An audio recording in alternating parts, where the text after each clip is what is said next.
Good morning. Today we're going to begin, or good afternoon or evening, depending on when you're viewing this. We're going to start Chapter 9, our chapter on developmental psychology. If you're one of our psychology majors, you'll be taking either our lifespan course or our child psychology course or our adolescent psychology course. And if you are not a psychology major, you might still consider one of these courses. They count as both a social science elective and a liberal arts elective. In this chapter, we're going to be introduced to major theorists, including Jean Piaget, Erik Erikson, who we're slightly familiar with already, I hope, and Lawrence Kohlberg, Kubler-Ross, and we'll learn many of the general principles of development. In this course, we'll look at development really from conception right through old age, so I think we'll all be able to find many useful bits in this course. So again, let's get started. Developmental psychology studies how we change across the lifespan in three distinct areas: physical development, cognitive development, and socio-emotional development. We offer a few developmental courses at the college. Child psychology is a 4-credit course designed especially for people that will be teaching toddlers or infants. Developmental psychology, Psych 222, studies development from before birth, in other words, prenatal development, through senescence, aging. We also have adolescent psychology, which is a great course for individuals that will be working with adolescents. If you are interested in working with adolescents, there is a criminal justice course called juvenile delinquency that also might be of great interest, even though it is not a developmental psychology course per se. We're going to start by examining three basic issues in developmental psychology.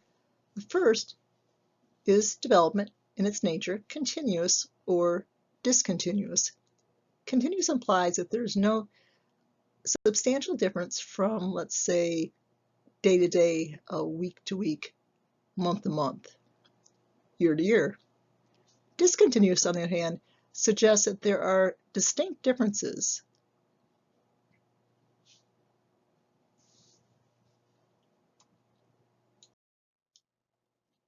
With a theory that lists stages, such as the Kohlberg theory of development of morality, Piaget's theory perhaps, Erikson's theory, we'll be discussing all those in this particular chapter.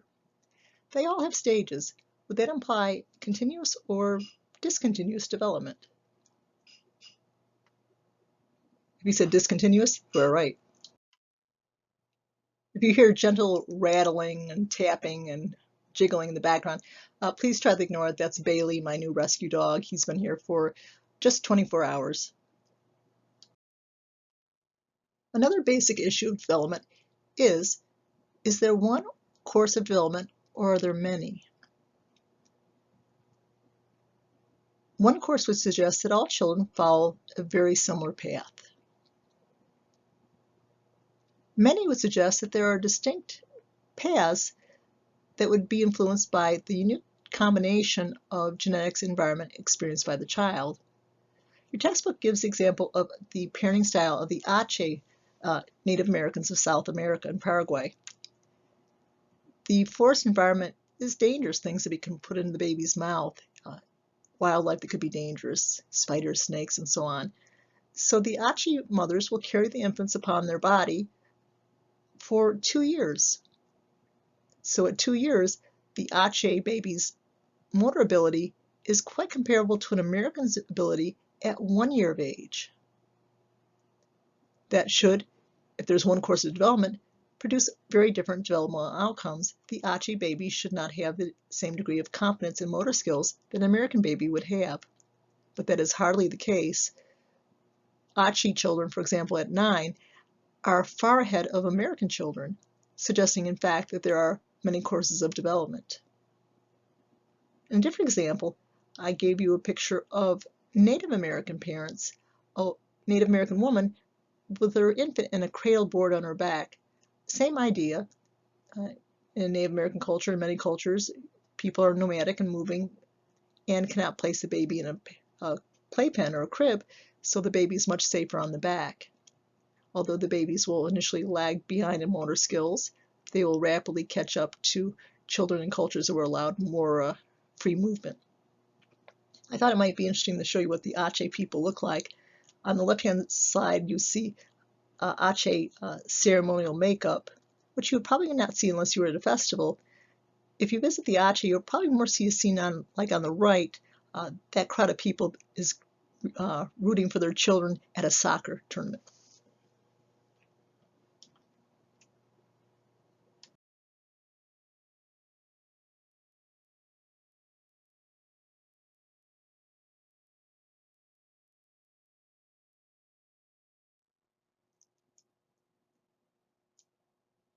Let's pause for a moment and do a concept check. So these two stage theories, would they reflect a belief in continuous or discontinuous development? Hopefully you said discontinuous. In our second example, Julie is insisting that a condition is due to genetics, while Manuel believes it's due to environmental factors. So which person has the nature and which one has the nurture perspective? Hopefully you said that Julie has the nature perspective and Manuel has the nurture perspective. For our third theme, or basic issue of development, let's consider nature versus nurture. We've discussed this earlier in the course. Let's see if you remember the terms. Take a moment and decide what is meant by nature and what is meant by nurture. I'll give you a moment.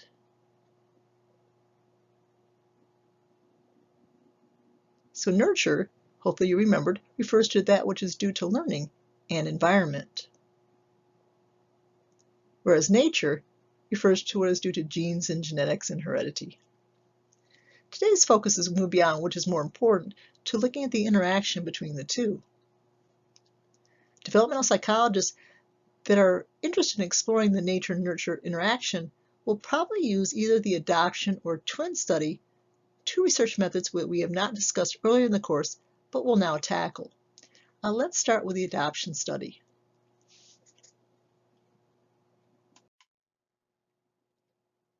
For the adoption study, let's assume that the researcher is researching some particular topic: schizophrenia, left-handedness, personality, intelligence. They'll need to go to an adoption registry. Typically, the U.S. is not utilized because adoption registries are closed. They'll go to a country that has an open adoption registry, such as many of the Scandinavian countries. They'll then pull the records of children that have a particular characteristic they're interested in. And then they'll compare, is that child more similar to their adoptive parent, with whom they share no genetics in common, or is that child more similar in that trait to the biological parent who they've shared no environmental or learning with, but do share genetics? And that will give a nice clean answer in terms of which is more important for that particular trait, nature or nurture. A second type of study would be the twin study. In the twin study, we'll be looking at the basic types of twins. Do you know the two basic types of twins? If you're thinking fraternal and identical, absolutely. I always ask my class to tell me how an identical and fraternal twin form. Many students are not clear on the process. So let's start with maybe the identical twin. In this case, the mother will release one egg cell. That one egg cell is fertilized by one sperm, the same as for any other conception. But at some point along the way, that structure, that zygote cleaves, hopefully to two clean, distinct sections. Otherwise, we would get into the Siamese, or in modern terminology, the conjoined twin situation. But after those two copies have separated, you now have two identical copies. Here's a couple questions. Do those two twins have to be the same sex? Hopefully you're saying yes, because otherwise they wouldn't be identical. Here's a harder question though. What percentage of genetic material do those two identical twins share in common? If you're thinking 100%, you're correct. Now let's consider the fraternal twins. In that circumstance, the mother would release two or perhaps more eggs, and each egg would get fertilized by a different sperm. So to the two questions we asked before, can they be of different sexes? Absolutely. And a harder question, what percentage of genetic material did those fraternal twins share in common? Well, it would be the same as any other set of children in a family, any other set of siblings, if that helps. If you're saying 50%, you are indeed correct. So in the twin study, we'll compare these twins. Some are fraternal, some are identical, and they would all have the characteristic being studied. And we would see if in identical twins, there'd be a higher rate of that characteristic than fraternal twins. If there's a much higher rate in identical twins, clearly genetics is playing a more substantial role. If there's the same rate of that particular trait or disorder in the two types of twins, we'll see that genetics is not clearly playing a more substantial role. So that would say the environment appears to be more substantive in that particular example. Two methods specific to developmental psychology are the twin and the adoption study. We'd use them if we wanted to investigate the nature versus nurture theme. Well, another set of research methods that are also used extensively in developmental psychology would be two methods that study age-related change. In other words, how we change across the lifespan. You can see that they're the longitudinal and cross-sectional study. In the longitudinal study, you see the word long, and that will help you. You follow the same group of people for a extended period of time. So for example, maybe we want to follow a group of people from age 2 to age 8. That study would obviously take us 6 years. Good longitudinal studies may last a decade or more.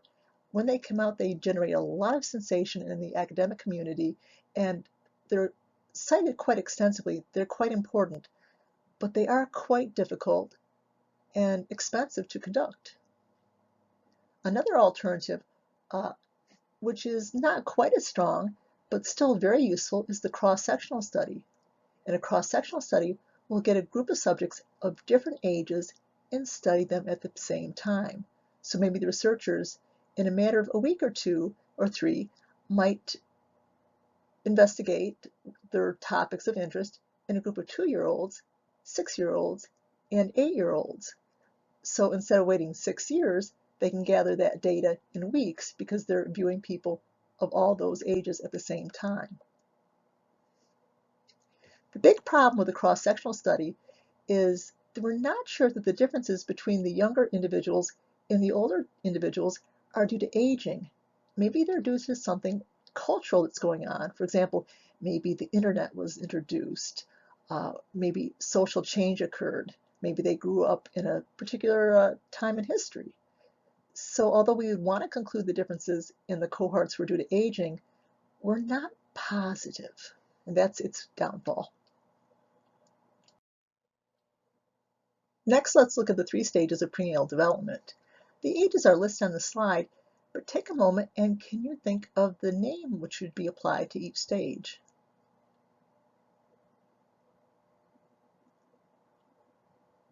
The first stage is often called the germinal stage, but most people know it as the stage of the zygote. Next stage, stage of the embryo. The third stage, the stage of the fetus. These ages are very student-friendly. Consider stage 2 begins at week 2 through the end of month 2. Stage 3 begins at the beginning of month 3, so very student-friendly. Now, if you had any trouble spelling those words, you'll find them in the next slide in turquoise for you. Next, let's consider the topic of teratogens. The study of it is teratology. That's the topic that I did my master's on in graduate school. Teratogens can cause harm when the developing zygote or embryo or fetus is exposed to them. Some are easily avoidable, others not at all. So let's look at some examples. Alcohol and other drugs. Often students will want to say caffeine or nicotine. Well, remember, caffeine and nicotine are other drugs. Now, these other drugs can be street drugs, commonly used drugs such as tobacco, which is not a street drug, and some can actually include prescription drugs. Bacteria in foods. Can you think of any foods that pregnant women should avoid based on bacteria that could be in them? Well, apparently unpasteurized honey, heavily processed foods like salami. Women should definitely not do rare hamburger, for example, or if you thought sushi, you are correct. X-rays. Women are typically asked in, say, a dental office, could they possibly be pregnant? X-rays are a teratogen. Consider some diseases that can be passed from mother to child either prenatally or in the birthing process. What can you come up with? Go ahead, think of it. You might say HIV, and you are correct. I would like to mention that in this part of this country, it's really almost of no excuse that a baby is born HIV positive if the mother was pregnant in this country. HIV testing is free, and if the mother does have HIV, she can be provided free of cost drugs that will virtually eliminate the possibility that her child will be born HIV positive. So HIV is certainly a good answer. What about the disease that is shown in this picture? That would be the Zika virus. Measles. Women who have not had their measles shot, if they become pregnant, risk having their child exposed to measles prenatally, and that can be devastating. Blindness, deafness, intellectual disability can result. So many diseases are teratogens. What about metals, and how would the woman get exposed to the metals? You might be saying mercury. Well, how would a woman get exposed to mercury? There's no mercury in thermometers anymore. For example, certain fish that are heavy in fats, fish from the Great Lakes, for example, I would not go near. Fish like swordfish are also ocean fish that are at risk of having too much mercury. This, of course, was just a partial list. Let's now consider the effects of tobacco on the child. I'm not going to distinguish prenatal from postnatal development.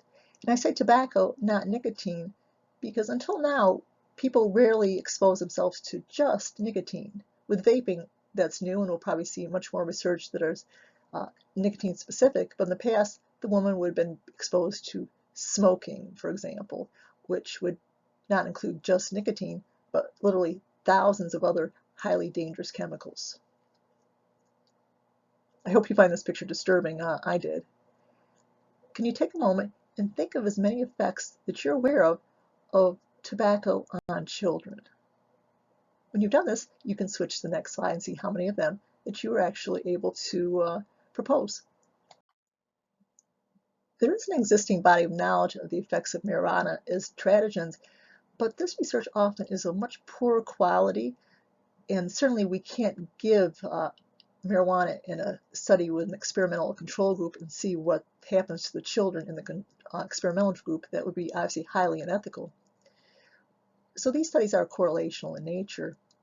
But with the recent number of states that are legalizing marijuana for recreational use, we'll see much more numerous studies and probably much higher quality of studies. But one documented outcome is a significantly higher rate of learning disabilities in these children. We know that children that have been exposed to tobacco have a significantly higher rate of SIDS. This does not mean that every SIDS baby was exposed to tobacco, and certainly not every tobacco-exposed baby will experience SIDS. Do you know what the letter SID stand for? If you're thinking sudden infant death syndrome, you are correct. Lung issues, definitely. 20% of American children have asthma. Tobacco exposure is a major cause. Ear infections are much more common in children that are regularly exposed to tobacco smoke. Cancers. Certain cancers are much more prevalent in the children of smokers. What a terrible thing to do to one's child. Lower birth rate. On average, Tobacco-exposed children weigh a ½ pound less. Now, a ½ pound to your eye is nothing, but if you only weigh 5 or 6 or 7 or 8 pounds, a ½ pound is a very big deal. Babies with lower birth weight have a significantly lower rate of survival. Also, potentially lowered IQ. Some correlational studies suggest that on average, the children of smokers have 7 IQ points lower. And 7 IQ points is a big deal. If I give you 7 extra IQ points, take it and run, it would make your college life easier. If I try to steal 7 of your IQ points, don't let me, that would make your college life considerably harder. These are just some of the effects of tobacco on children. We noted that prescription drugs can also be teratogens. Have you ever heard of the drug thalidomide? And are you aware of what specific effect it had on the children exposed to it? Take a moment and think about that. If you notice, the PowerPoint had an E on it and the picture of the drug did not, and we're wondering, let me explain it. Every drug has 3 names. It has the brand name, the generic name, and the highly chemical name. So, for example, if you like Excedrin, it's the same thing as acetaminophen, but Excedrin would be the brand name. We know that children that have been exposed to tobacco have a significantly higher rate of SIDS. This does not mean that every SIDS baby was exposed to tobacco, and certainly not every tobacco-exposed baby will experience SIDS. Do you know what the letter SID stand for? If you're thinking sudden infant death syndrome, you are correct. Lung issues, definitely. 20% of American children have asthma. Tobacco exposure is a major cause. Ear infections are much more common in children that are regularly exposed to tobacco smoke. Cancers. Certain cancers are much more prevalent in the children of smokers. What a terrible thing to do to one's child. Lower birth weight. On average, tobacco-exposed children weigh a ½ pound less. Now, a ½ pound to your eye is nothing, but if you only weigh 5 or 6 or 7 or 8 pounds, a ½ pound is a very big deal. Babies with lower birth weight have a significantly lower rate of survival. Also, potentially lowered IQ. Some correlational studies suggest that on average, the children of smokers have 7 IQ points lower. And 7 IQ points is a big deal. If I give you 7 extra IQ points, take it and run, it would make your college life easier. If I try to steal 7 of your IQ points, don't let me, that would make your college life considerably harder. These are just some of the effects of tobacco on children. All these children were exposed to thalidomide prenatally, and as soon as the babies began to be born, the shocking and clearly and quickly linked to thalidomide. These children are sometimes called flipper babies because the arm is often a flipper-like appendage. Back in high school, my best friend's cousin was a thalidomide baby. Her arms were about roughly normal length, a little bit shorter, same with her legs, but they were fused with limited mobility at slightly odd angles, and her toes and fingers were also fused as well. At that point, even though she was a young woman, she had over 20 surgeries trying to give her greater mobility and use of her arms and legs. Let me tell you a little bit of the history of this drug. This drug was first created in Germany. The company called it a wonder drug and claimed it cured everything from acne to impotence. One thing it did, though, was help to deal with nausea, and who's nauseous but pregnant women?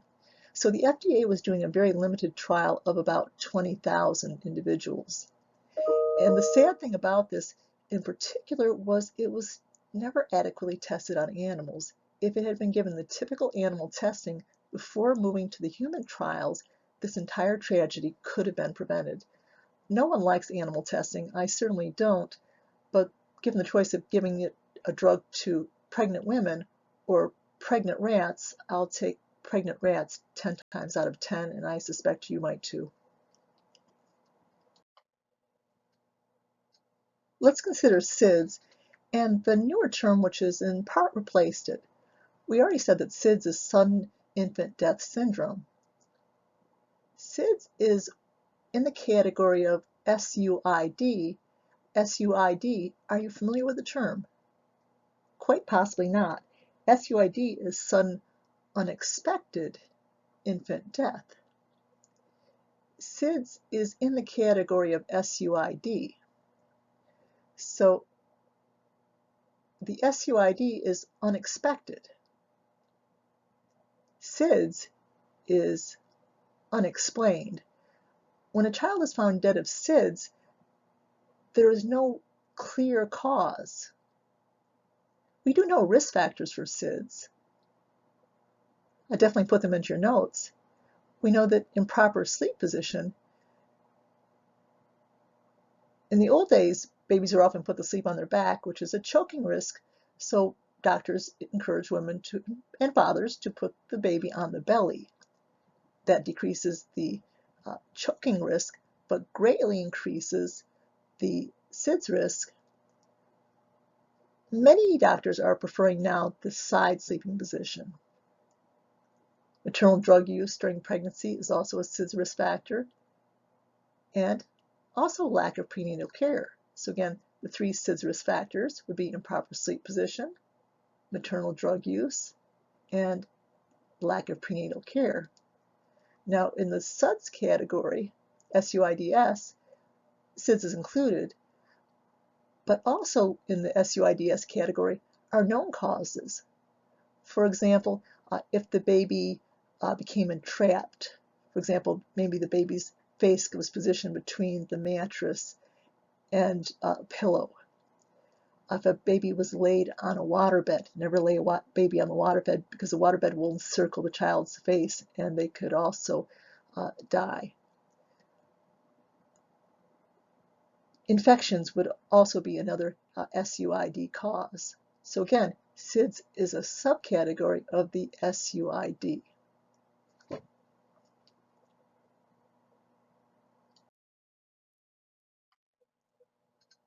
Our next topic will be social development.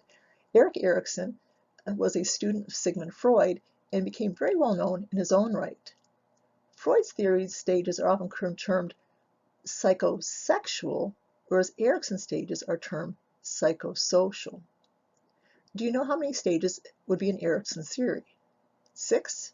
No, actually it would be 8. Now in this class, I'll only ask you to know a few. The first one and 1 or 2 that are most likely associated with your current age. But right now let's focus on the first stage.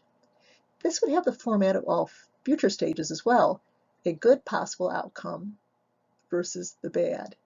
In the first year is a stage of trust versus mistrust.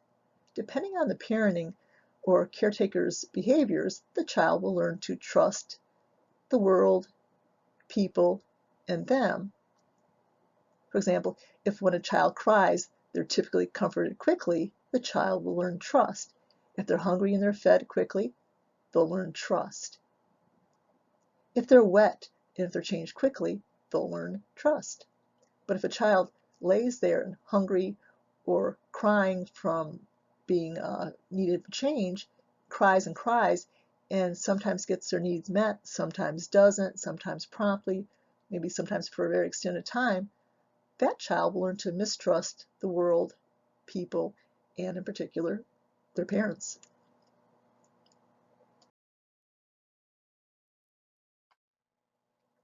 Next, let's consider the very famous attachment studies performed by Harry Harlow.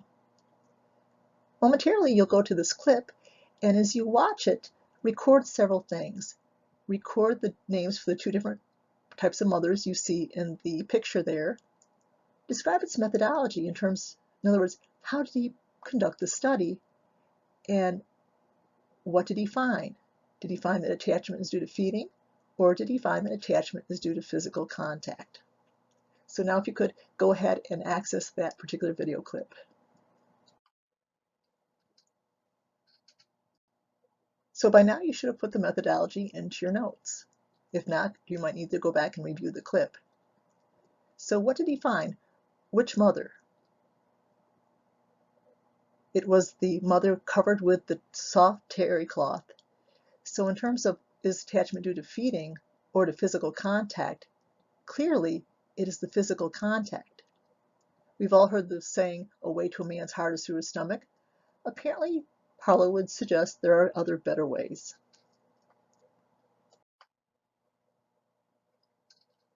How could we measure attachment in humans? Obviously, we could not use Harry Harlow's procedure to study the topic. Indeed, there is considerable debate as to the ethics of his study. The monkeys did suffer long-term damage. There was attempts to rehabilitate them through the use of younger monkeys to model more normal behavior, but still, they remained very mentally disturbed. But let's focus on humans right now. Momentarily, you should go to the clip attached and watch this particular study. You'll see Ainsworth's very famous study using the strange situation test. As you watch the videotape, just jot down the procedure, how she conducted the test. You can skip the categories and percentages. I'll give you slightly different numbers based on more modern research in the next slide. But again, do take notes on the procedures. You might well need this for your next test.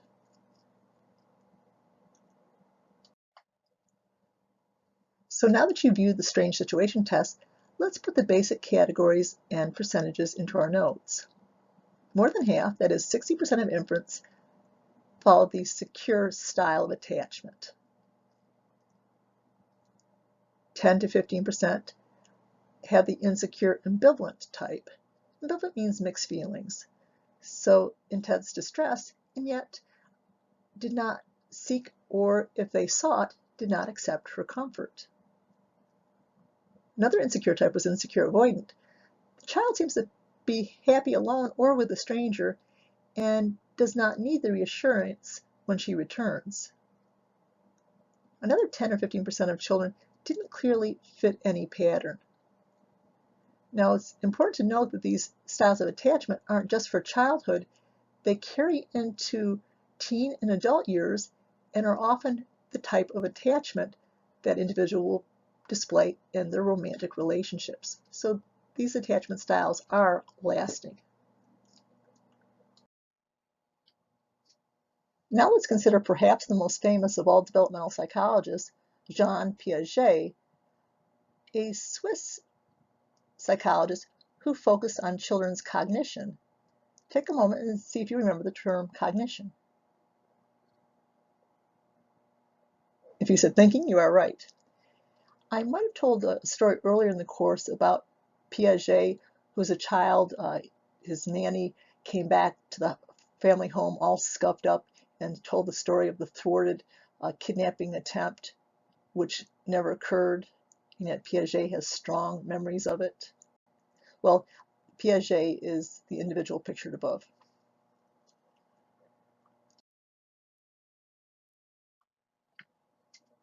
Piaget is probably most well known for his concept of schema, sometimes called schemata, and his 4 stages.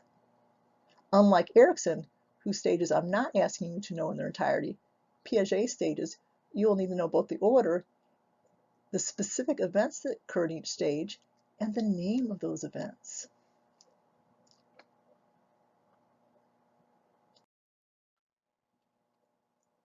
Let's start with the first stage, the sensory motor stage. As you can see, the time period is through the first 2 years. The child's intelligence, in the beginning especially so, is of a sensory motor nature. So they're not sitting around thinking about concepts. Their focus is much more immediate. Sensory, they have to learn how to use their senses. We said, for example, seeing, we have to learn to see. We have to learn to focus our lens. We have to learn to mentally flip the image. So they have to learn how to use all their senses, and they also have to learn how to use their bodies, how to roll over, how to sit up, how to stand, how to walk, and so on. So their focus of thinking is much more immediate, sensations and motions, at least in the early part of the sensory motor stage. Probably the biggest event acquired in the sensory motor stage is something called object permanence. Knowing that objects continue to exist even when they're outside of our presence. For example, if you own a car and you cannot see it at this moment, you are still quite certain that it exists. Now you hope it'll be in the same location and in the same condition, but nonetheless, you know it exists. For a child that's pre-object permanence, out of sight is literally out of mind. Go to the clip that you see attached below and look at some common tests of object, well, at least one test of object permanence. The one I chose is a very humorous one, and I hope you like it. And you can easily do this one with your own child or siblings or the child that you babysit. You don't need an IRB approval. When you looked at Piaget's stages and saw the 4 names, you probably noticed that 3 have the word operational. Operation is a term that we'll need to learn. So the term operation can be thought of as logical thinking. So let's consider this child of 2 to 6 or maybe 2 to 7. If they're pre-operational, can they think logically? Think a moment on this. In class, I get 2 very different answers. I get both a yes and a no. So decide, which do you think it is? Can that child think logically?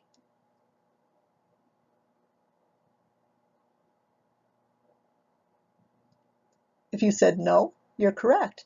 What does pre mean? It means before, so literally it is before the stage of operations.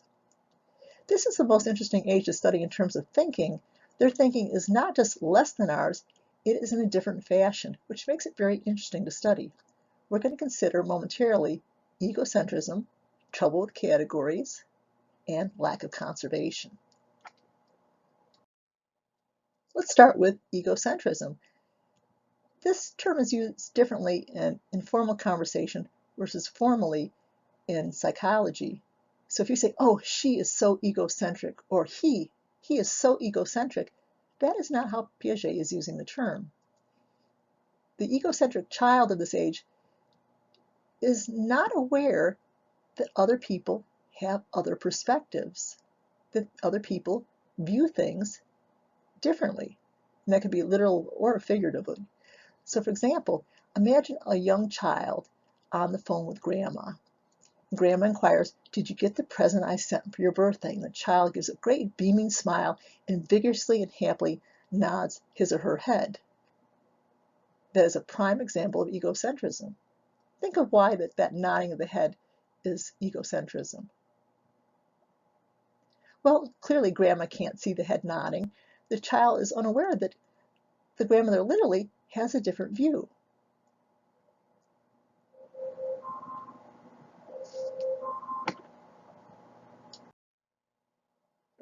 Let's consider 2 examples related to categories.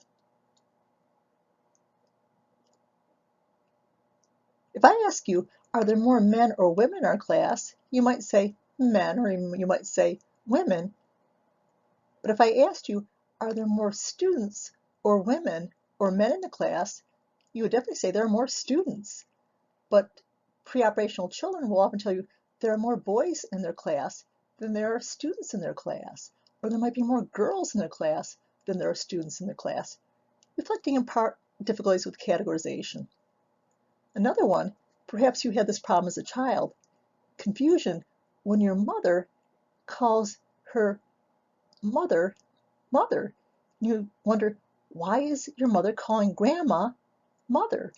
Or why is your mother calling her auntie, or your auntie, sister? Or why does your mother call your uncle brother? How can the mother be a sister at the same time? Again, problem with categories. Lastly, let's consider conservation. When you go to the link, you'll see various tests of conservation done on one particular child. Were you surprised at the answer he gave? Between 2 to about 6, the answer will be obviously wrong to an adult. At 6 or 7, they will have confusion. And somewhere between 7 and a tiny bit beyond that, they will give an adult-style answer. If you have children in your life, you might see where they are in this test. A sibling, a child that you babysit, a cousin. Have fun.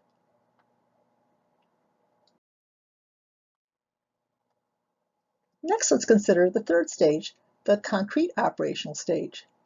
For the previous stage, I asked you, was the child capable of logical thinking? And we said no. If I ask you the same question on this stage, without looking at the slide next on the right-hand side, what would you say? Hopefully you would say yes, because it is a concrete operational stage. You see the word operational. But concrete modifies the word operational, so the child can, or the person can, think logically, but has distinct limitations. The items must be concrete, that's opposed to and in contrast to abstractions. You can see the child may enter the stage at 6 or 7. They may leave the stage at 11 or 12, but many individuals of normal intelligence never leave the stage. Students are often puzzled, who doesn't leave the stage? Well, in no small part, leaving the stage depends on having a formal education. Consider the logical syllogism. I wanted to make up a name of people, so Waringi was the first made-up nonsense name that came to my mind. I'll have you help me with the blanks. All Waringi people love. What was the first thing that came into your mind? Think of something.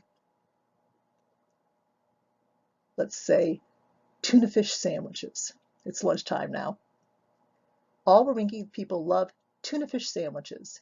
Think of the name of the first man or woman that enters your mind. Rose came to my mind, so I'm going to say Rose. Rose is a Waringi. Does Rose love tuna fish sandwiches? Can we say decisively if Rose loves tuna fish sandwiches?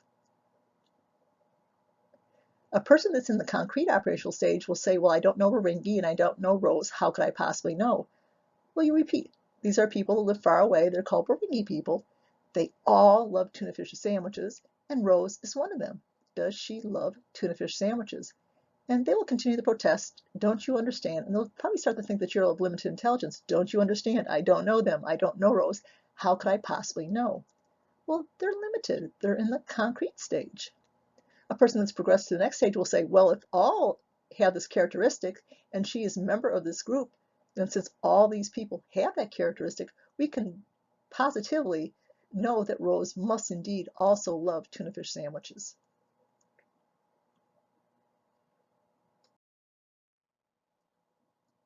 Let's consider Piaget's fourth stage.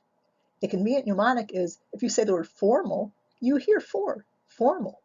So the formal stage is the fourth stage. So a person may get into it around age 12, or perhaps never. Again, it depends quite a bit on having a formal education, exposure to books, formal education. So many people that are intelligent who have never had that particular asset in life will never reach the formal operational stage. In this stage, the person is now capable of all types of advanced thought, including abstract thought.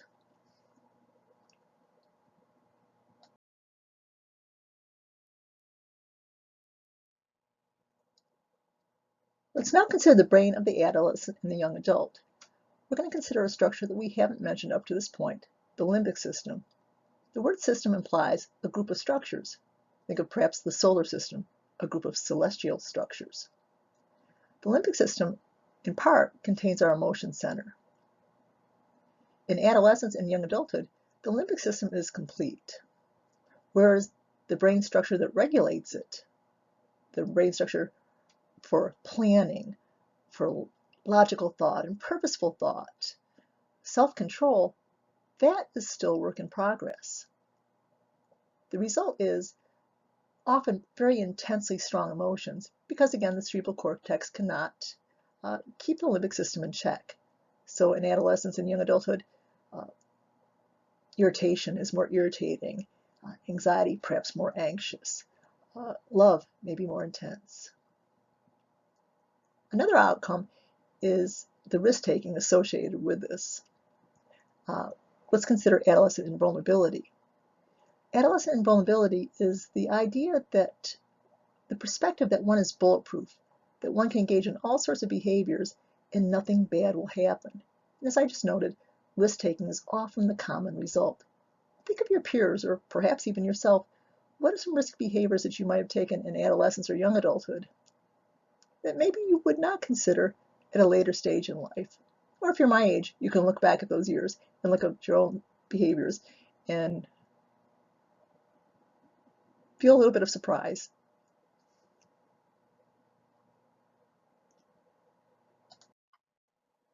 This slide touches on a couple possible outcomes of this adolescent invulnerability. Maybe driving way too fast for one's driving skill set. And the outcome could be a sad picture such as the one shown on the right. Or perhaps it'd be sexual risk-taking, which could result in pregnancy or fatherhood, or STI, including HIV. Most cases of HIV are acquired in adolescence or the very, very early part of young adulthood. I can think back to my time period when I used to return from college. When I drove home, there was a very long and steep hill, several miles long, and I would often try to start at a certain speed at the top of the hill and see how far I could get down to the bottom without touching my brake. As a person my age now, I find this behavior just crazy, but definitely would reflect adolescent invulnerability.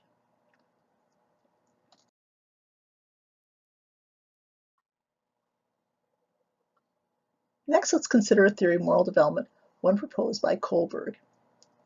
It has 6 stages, and these stages are divided into 3 levels. First, we'll start at the pre-conventional stages of 1 and 2. We all began at stage 1. A person in stage 1, when they're deciding to do a decision or not to do a decision, the only focus is punishment. Will mommy punish me? Will my teacher punish me? So the only consideration is punishment. If that's the only thing that guides you in life is whether or not you'll be punished, that would be a pre-moral way of living. Another pre-conventional way of looking at moral development, and another pre-conventional stage, is stage 2. That focuses on self-benefit. The person is primarily overwhelmingly concerned with how that action benefits them. If it benefits them, they'll do it. If it does not benefit them, they will not do it. And that is their focus. Again, if that's the only thing that drives your decision-making in life, that would be a pre-moral stage, a pre-conventional stage of reasoning. We all began in the earliest stages of 1 and 2, and most of us have left these 2 stages, though if you go down to the local jail or prison, you will find many people there that are in fact still in stage 1 or 2, probably no small part of why they're in that particular predicament. Let's go to stage 3, often termed the good boy and nice girl stage by Kohlberg. In this one, there's a couple different focuses of reasoning. One is the person perceives themselves as a good person and as a nice person and wants to be perceived as others as being good and nice. Also part of that reasoning of this stage is their heart.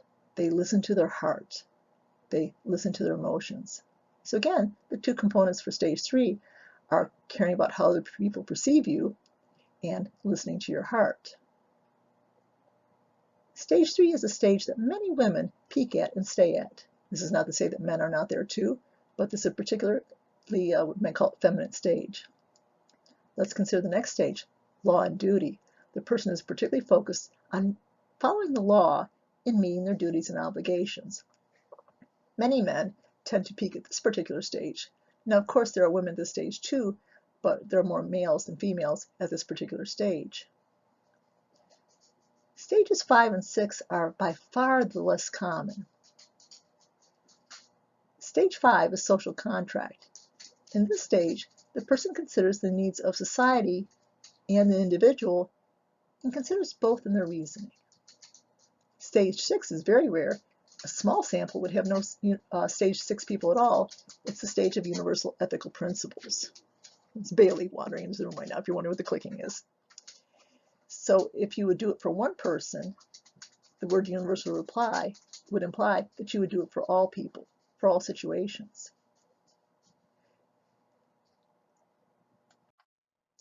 Let's look at how Kohlberg acquired his data. He created stories, scenarios. His most famous one was the Heinz dilemma. In this dilemma, Heinz is a man whose wife has cancer. Only one drug can save her.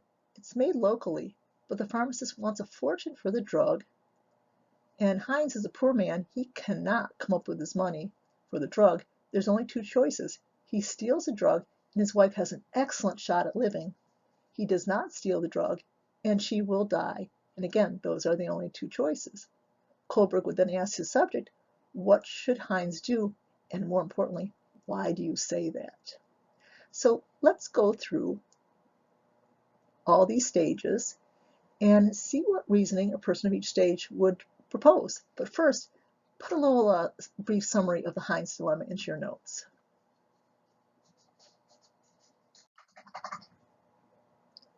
So let's start with stage one. Give an answer that would reflect punishment. It might jump out at you. The person would say, no, he could get caught. He could be sent to jail. Can you think of any reasons why Heinz should say that he should steal the drug? Now, if you're saying, oh, he loves his wife, no, that's not related to punishment.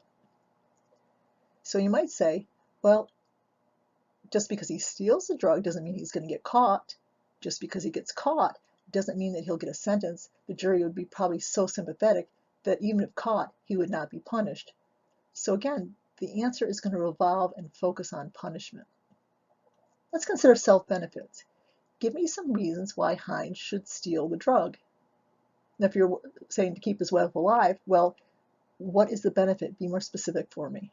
He loves her? No, that's a different stage. So self-benefit, what does he get having the wife in his life?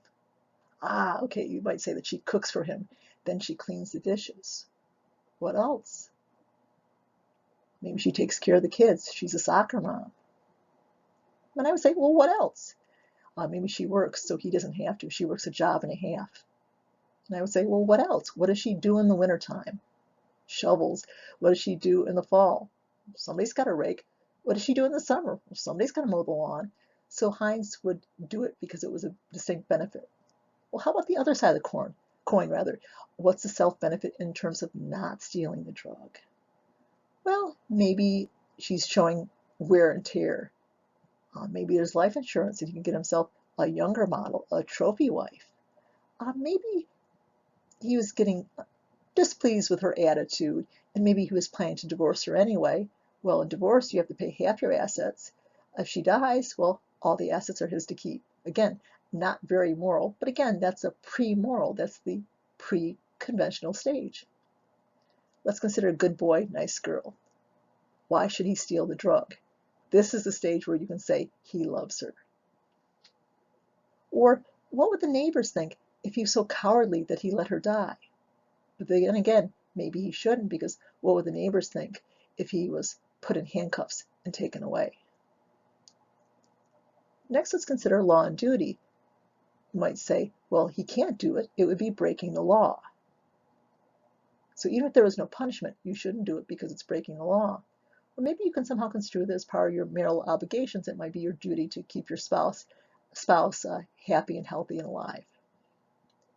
Very few people would get to stage 5, the social contract stage. The person would think of both the needs of society and the individual. For example, maybe you'd say that she's a good woman. It would benefit her to stay alive. It would benefit Heinz. And because she's a good woman, society would benefit. Win-win, steal the drug. But conversely, you might say that even though she's a good woman, and it would be a shame to lose her, if we all broke laws and we felt justified, there would be mass suffering. So for the good of society, sadly, we should not steal it. Now, in terms of universal ethical principles,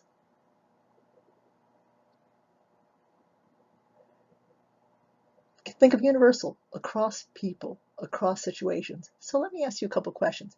If you had a child and your child needs one of your 2 kidneys, would you give it? If you can't say yes, please, you don't have a child. But let's say it's not your child. Let's say it's your mother-in-law, who your partner is very fond of, but you distinctly are not. Will you still go through that painful surgery? Okay. If you said let's say that your neighbor needs it, and he is not Mr. Rogers. Let's say that he has a reputation and people are questioning the disappearance of local dogs and cats and attribute it to him. He's been seen to try to run them down. Let's say that he's trying to institute fracking on his property, which will poison all the local water supply. Let's say he's suing most of the neighbors. Think of the most heinous characteristics that you could put attached to a person and say that his neighbor fits all of them. He's a member of the KKK, neo-Nazi, everything that you find despicable.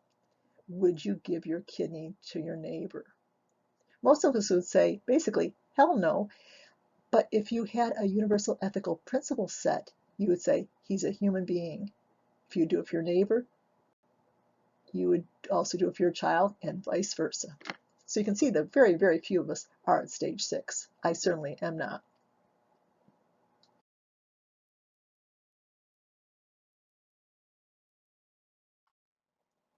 Well, we began this chapter with prenatal development. Let's now consider the other end of this. Let's consider death. See if you can answer any of these questions off the top of your head and from your reading of the book. Do you know the name for the study of death? That's a hard question. Do you know the name of the Swiss researcher? And it's not Piaget, but do you know the name of the Swiss researcher who gave us the 5 stages of grief or death and dying? Can you name any of them? Can you even put some of them in order? Now that you consider those questions, please go to this particular clip and view it. I think you'll find it very funny. As you can see, the study of death is thanatology, from the root thantos, meaning death. The most famous thanatologist by far would be Dr. Elizabeth Kubler-Ross. Most people associate her with the 5 stages of grief or death and dying, but I also associate her with hospice. She was a Swiss country doctor, and many of her patients got to the end of their life, and she could do little medically, but she was there for them and still stood by them. And she found that many of them went through the same procedures of grieving for themselves, grieving their loss of life. But her patients died in their own homes, in their own beds, surrounded by their pictures, their view of the countryside or the city, their family, their possessions, maybe their pets, their friends. She was shocked and very saddened when she came to our country and saw that most people were dying in hospitals. So she came here and told us about hospice. She returned and returned and returned. Her lectures were originally small, and by the end would fill very large auditoriums. So hospice is something that's available to everybody in this country, no matter what economic status. In this point in the course, I would often ask people if they had any direct experience, and people would sometimes share that they have a family member that works in hospice, or they might share the loss of perhaps a grandparent. So hospices do differ. Sometimes the person goes to the hospice. Often the hospice workers will come to the home. So hospice workers are medically trained. There are many medical needs at the end of life, including pain control, but also to guide the person in the process, to answer questions, to make dying as stress-free and pain-free as possible, and the services provided to them and to their member of their families as well. So definitely associated with hospice with the gift that Kubler-Ross gave us.